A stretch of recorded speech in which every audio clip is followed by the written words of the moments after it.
Hello, everyone. Hope you all are having a great day. The market is sitting at a pretty interesting spot right now, and that's why I'm making a video to cover my entire thought process and share the setups which I'm looking at as we approach towards the end of the bear market. So let's dive into this. The first thing which I'm looking at is this Star setup. I believe I bought this up when we were around 100Ks. And ever since then, I've been tracking this setup. I've been trading around this plan, and it has played out so far.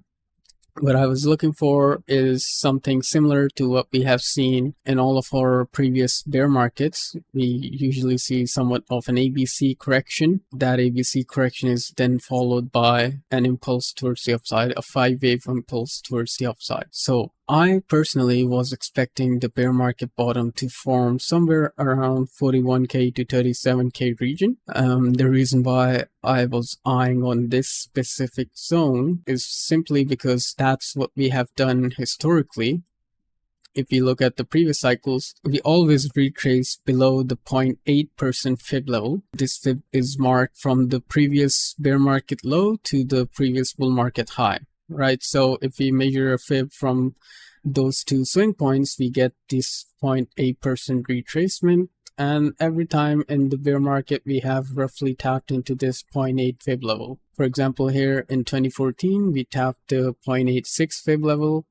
Then in 2018, we tapped the 0.84 fib level where we bottomed. And then in 2022, we tapped the 0.8 fib level again. If we keep following the same pattern, or if we keep retracing in the same fashion, then it will make sense for us to bottom somewhere inside 41K to 37K region as the drops are getting smaller and smaller each cycle. The first bottom was around the 0.86% retracement fib.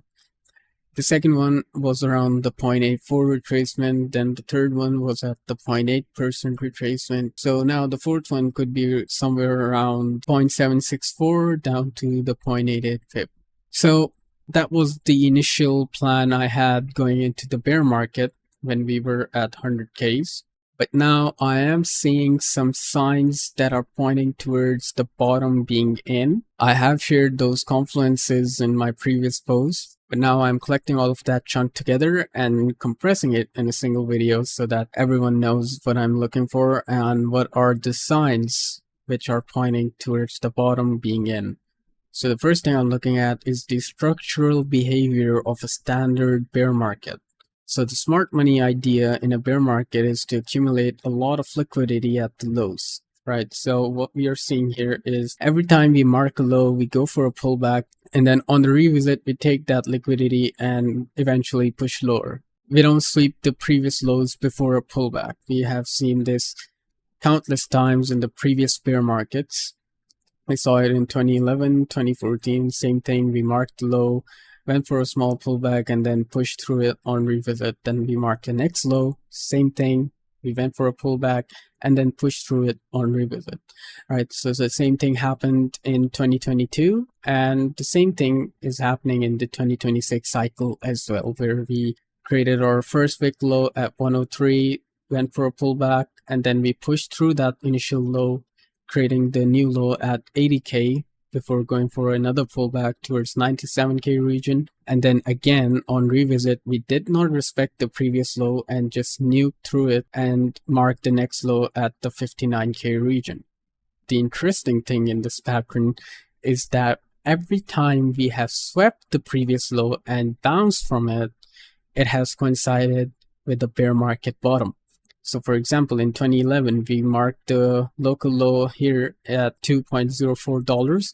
Then what we saw was a small pullback towards the upside. Then we came right back down, swept the low, and that marked the bear market bottom, and we transitioned into a bull market.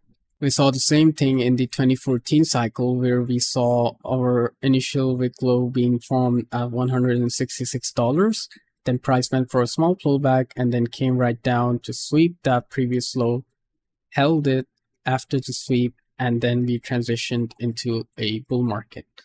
So the 2018 cycle is an exception from this pattern simply because the price action itself was a little different than the price action we usually see in a bear market. So there was no clear structure, or at least not the same structure as the previous bear markets. For example, in 2011, in 2014, in 22 and 26 bear market cycles, what we saw was a definitive downtrend with clear lower lows and lower highs being formed. This same definitive downtrend is pretty much identical across all of these 4 bear markets. However, in 2018, we kind of traded inside a falling wedge and then just broke out of this falling wedge, marked the bottom, and then transitioned into a bull market. So the structure was a little different than the structure we have seen across the previous bear markets, except for the 2018 cycle. That's why the 2018 cycle was an exception. But moving on to 2022 cycle, we can see the same thing happening again. We are marking local lows, local bottoms, and those local bottoms were not being respected on revisit. Every time we revisited the previous local low, we nuked through it, marked the next low, went for a pullback, and then the same thing happened again. And the only time where we swept the previous low and bounced was when the bear market bottom was formed. For example, it happened here at 15K region, where we created our initial wick low, then went for a small pullback, and then this following candle swept the previous low, and that basically marked our bear market bottom. In 2026 cycle, if we zoom into this, we can see the same thing happening here. We basically marked our initial wick low. Then we saw the first sweep. After that first sweep, we went for a small pullback. And after that pullback, we swept the previous low once again. And after sweeping that low, we saw another sweep on the monthly open.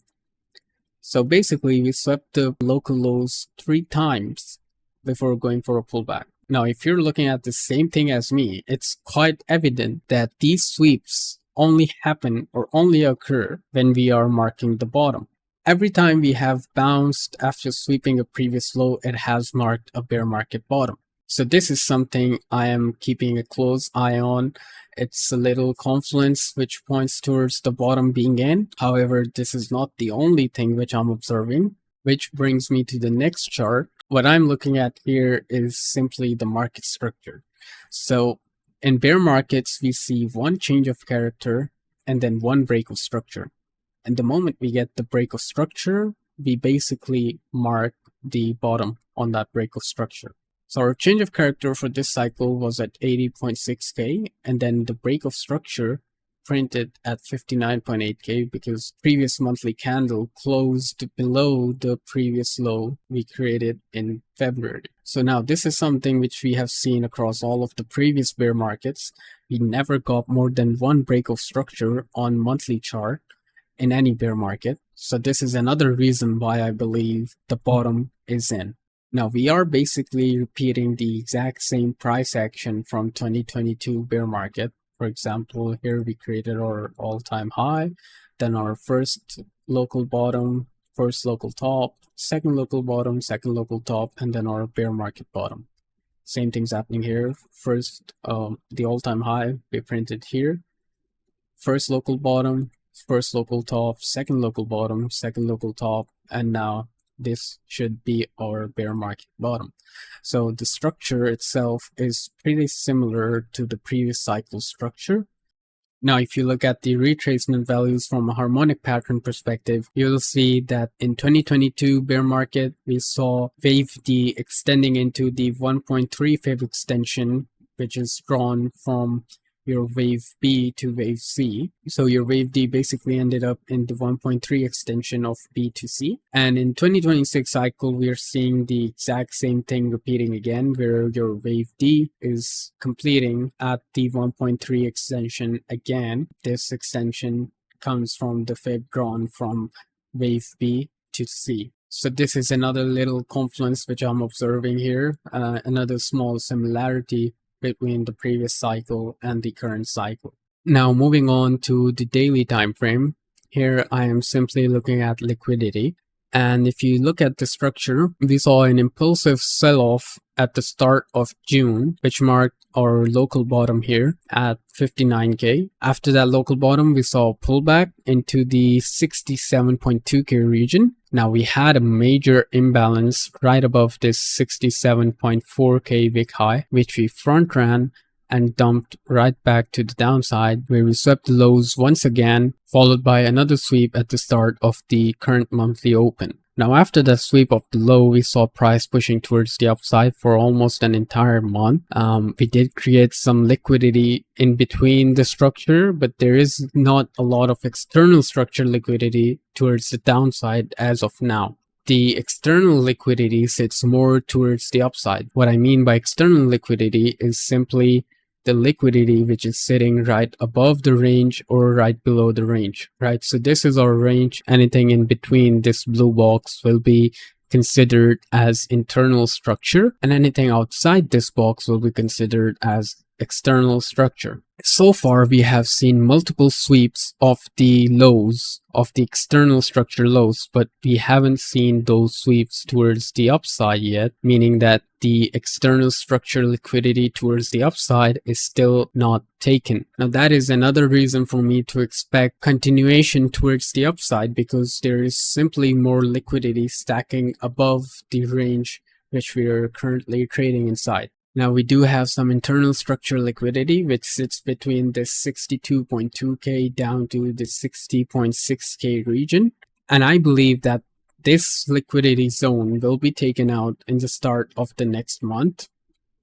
But after that sweep, I will be expecting continuation back towards the upside to at least 67.4K, where we have the current range high or the external range high.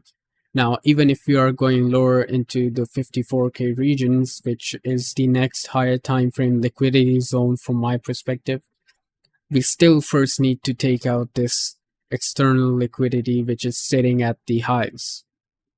We have seen it countless times this cycle. For example, in this previous range, we saw this external liquidity being taken out before the push to the downside. The same thing happened here. We had external liquidity in this zone, which was taken out before a push to the downside, right? So every time we have ranged, we basically took out the previous external top before pushing back to the downside. So even if we are going lower, it would still make a lot of sense for us to first clear the liquidity sitting at these highs and then continue moving to the downside. Now, let's say if we reclaim 67.4K region on revisit, then it will open the door for a push way higher into the mid 70Ks. By mid 70Ks, I mean 74K region. Because at 74K, we have the untapped monthly high, which was created in July. The reason why this July monthly high is a liquidity magnet is simply because what happened here when the month opened.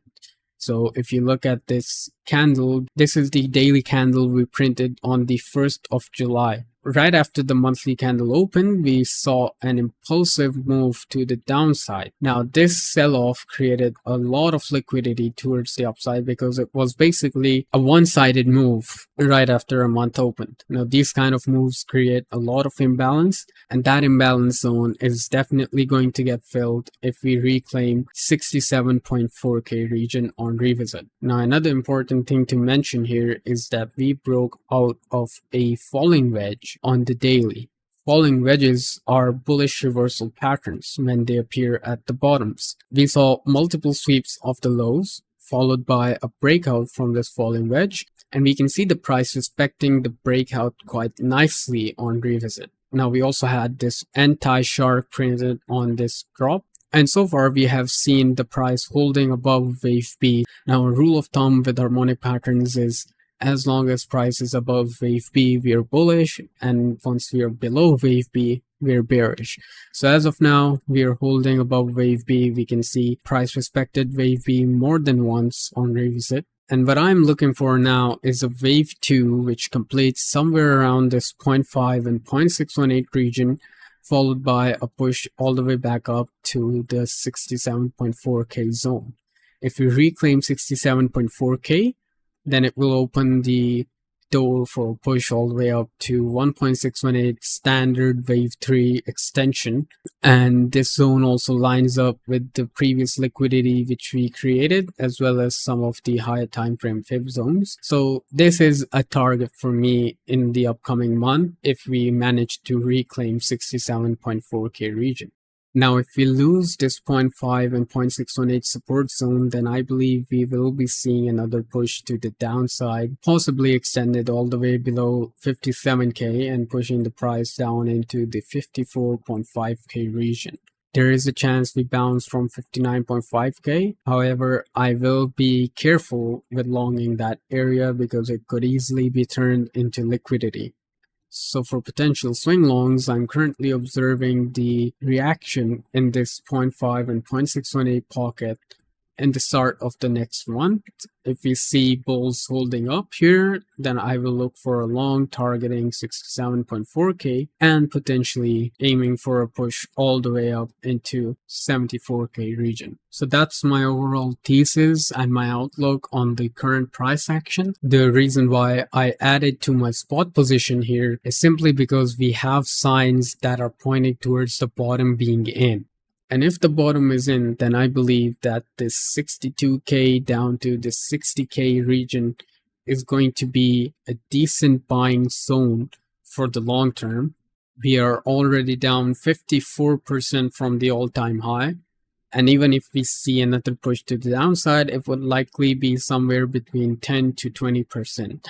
So for me personally, I won't get greedy for another 20% discount. I'm happy with 60k being my average entry for spot, and even from 60k, I'm expecting the next bull market top to form somewhere around 150k up to 190k region. So that's roughly a 3x gain on my spot position, which I'm completely happy with. And in case we see another push down below 60k's again, I would simply look to add more into my spot position. Either way, it's going to be a win-win scenario. At the end of the day, all you have to do is buy and hold, and you will make money. It's as simple as that when it comes to buying spot. So now is not the time to be greedy for lower prices. We are already down 54%, and I think it's low enough for anyone to start buying for the long term. So that's my plan for now, and I hope this update helps. Till next time.